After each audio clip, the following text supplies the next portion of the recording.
ঝাঁঝালো কণ্ঠে কঠিন ভাষায় বকাঝকা শুরু করে দিয়েছে। কি এর পেশাব মানো? হ্যাঁ, কিসের পেশাব? তুমি কোত্থেকে আইছো? লোকার পাও না? নানান কথাবার্তা। যাও এখান থেকে। দুর্ব্যবহার করে এই মুরিদকে তাড়ায় দেয়। মুরিদ মনের দুঃখে বলতে থাকে, হায় হায়, আমি কার কাছে মুরিদ হইলাম? পীর সাহেবের স্ত্রীর অবস্থা যদি এই হয়, তাহলে আমার অবস্থা কেমন হবে? তো যাইতেছে, পথের মধ্যে দেখতেছে পীর সাহেব আসতেছে, মুরিদ যায়। রাস্তার মধ্যে দেখা পীর সাহেব হুজুরে বাঘের উপরে সওয়ার, হাতের মধ্যে একখানা বিষাক্ত সাপ লাঠি বানাইছে। ও লাঠি দিয়া ওই বাঘের পিটায়, আর বাঘ চলতে থাকে, পীর সাহেব বাঘের উপরে আছে।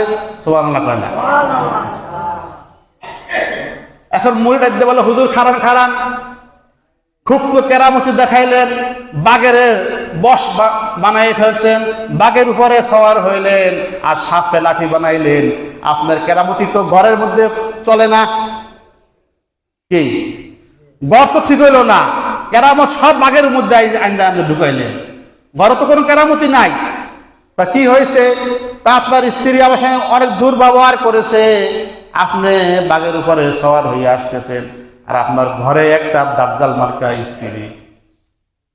এখন পীর বলেন, মুরিদ শোনো, আমি আমার স্ত্রীর নির্যাতন কষ্ট সহ্য করি, আমাকে জ্বালাতন করে সহ্য করি। দুইটা কারণে সহ্য করতেছি।